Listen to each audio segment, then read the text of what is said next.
আসসালামু আলাইকুম। আজকে আমি রান্না করব মসুর ডাল দিয়ে পুঁইশাকের হাতে মাখানো তরকারি। খুব সহজেই ডাল দিয়ে কিভাবে পুঁইশাকের তরকারি রান্না করা যায়, আজকে আমি আপনাদের মাঝে সেই রেসিপিটি শেয়ার করব। আশা করি আপনাদের ভালো লাগবে। প্রথমে আমি চুলার উপর একটি কড়াই বসিয়ে দেব, তারপর দিয়ে দিব ১ কাপ কুচানো পেঁয়াজ, ৫-৬টা কাঁচামরিচ। কাঁচামরিচগুলো আমি মাঝখান থেকে দুভাগ করে নিয়েছি। দিয়ে দিব ১ চামচ রসুন বাটা, তারপর একে একে সব গুঁড়ো মশলা দিয়ে দিব।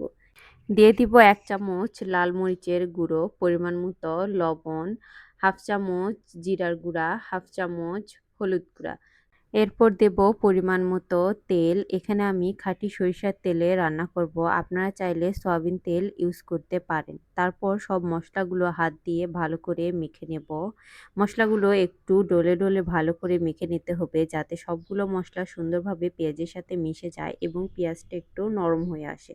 তারপর আমি এখানে দিয়ে দেব পুঁই শাক। শাক দেবার পর আমি মশলার সঙ্গে শাকগুলো খুব ভালো করে মেখে নেব। শাকগুলো অবশ্যই ছোট ছোট করে কেটে নেবেন, তাহলে রান্নাটা বেশি ভালো লাগবে। পুঁই শাক দিয়ে হাতে মাখানো ডাল রান্নাটা আপনারা যত ভালো করে মেখে নিতে পারবেন, রান্নাটা কিন্তু তত মজা হবে। একটা জিনিস খেয়াল করেছেন কিনা জানি না, আমি কিন্তু এই রান্নাটাতে কোনো আদা বাটা ইউজ করিনি। আপনারা চাইলে দিতে পারেন।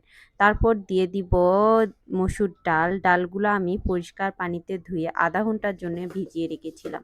তারপর দিয়ে দিলাম ১ কাপ পানি। খুব বেশি পানি দেওয়ার প্রয়োজন নাই, যেহেতু শাক রান্না করছি, শাক থেকে এমনিতেই বেশ কিছুটা পানি বেরিয়ে আসবে। পানি দেবার পর আবারও সব কিছু একসঙ্গে ভালোভাবে নেড়েচেড়ে মিশিয়ে নেব। এই তো আমার মিশিয়ে নেওয়া শেষ।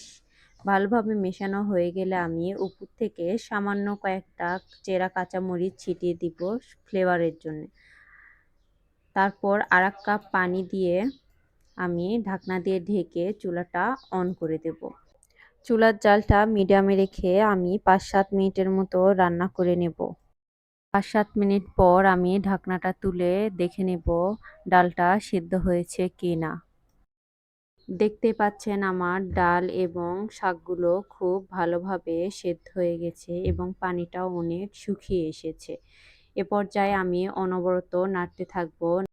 তা না হলে কিন্তু তরকারিটা নিচ থেকে পুড়ে যাবে। যেহেতু আমি খুব বেশি ঝোল রাখবো না, একেবারে মাখানো ঝোল রাখবো, এজন্য অনবরত নাড়তে থাকতে হবে। এই রান্নাতে অনেকে ডালটা আগে সেদ্ধ করে নিয়ে তারপর পুঁই শাকটা দেয়। সেভাবে রান্না করলে আমার মনে হয় ডালটা খুব বেশি নরম হয়ে যায়। ডালটা যদি একটু আস্ত আস্ত থাকে, তাহলে কিন্তু এই রান্নাটা খেতে বেশি মজা লাগে। এইভাবে রান্না করলে ভাতের সঙ্গে খেতে তো অসম্ভব মজা লাগে। আপনার চাইলে রুটি বা পরোটার সঙ্গেও খেতে পারেন। এই তো কথা বলতে বলতে আমার রান্নাটা শেষ। আপনারা চাইলে একবার ট্রাই করে দেখতে পারেন।